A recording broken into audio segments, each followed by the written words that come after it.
Obligatory mention that Quentin Tarantino has a foot fetish. Okay, on with the review.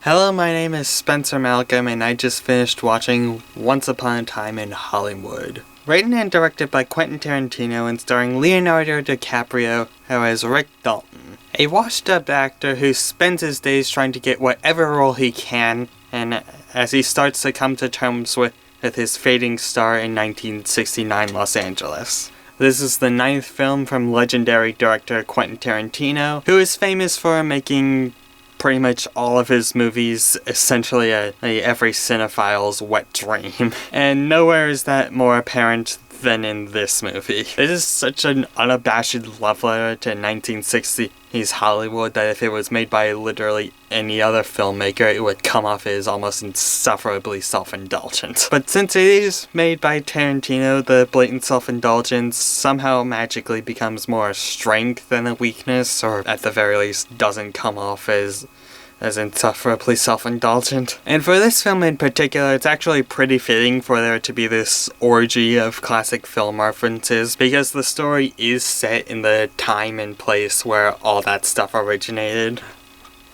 And oh my god, this movie is incredible.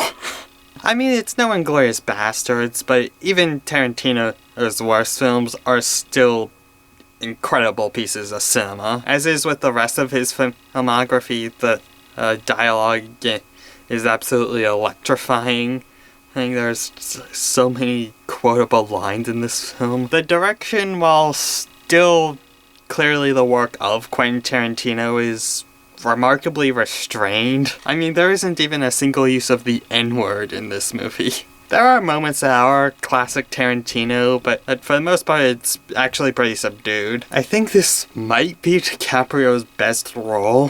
Him playing this total has-been that is desperately trying to hold on to what little star power he still has. Brad Pitt is awesome as Rick Dalton's cool and, let's say, mysterious and stunt double and best friend. Margot Robbie as Sharon Tate is where I imagine most of the conversation surrounding this film will be focused on, because if you don't know, Tate as well as 4 other people were brutally murdered by the Manson family around the time the film is set, and also Sharon Tate was 8 months pregnant and when it happened. And another thing Tarantino is very well known for, it's his rather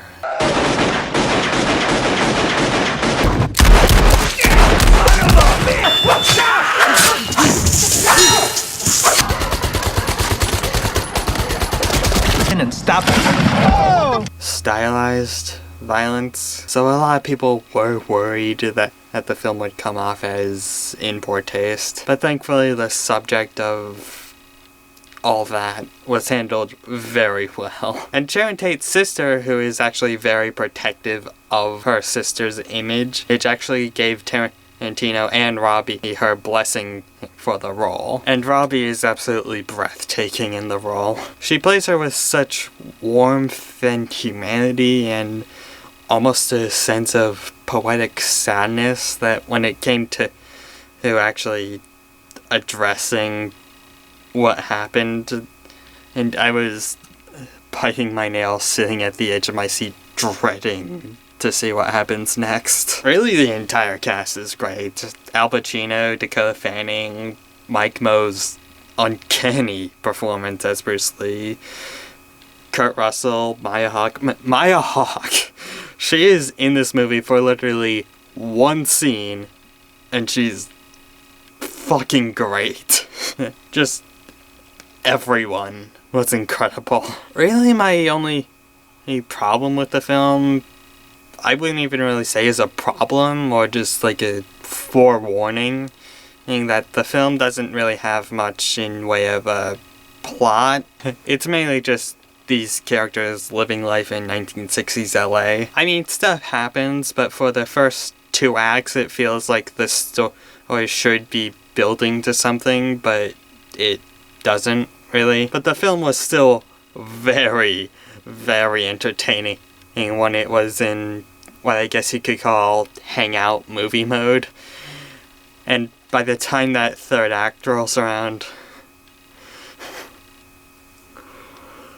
Oh boy, is it something to witness. Once Upon a Time in Hollywood is an absolute blast of a film with some killer writing and direction, an absolutely stellar cast all at the top of their game, and probably the best incorporation of modern day actors into older film stock I have ever seen, and an ending that I'm sure will be the topic of many film analysis pieces to come. And I am going to give it a high-ass A-. If you like this video, you can show it by doing the usual like, share, subscribe routine. I'm Spencer Malcolm, and cut.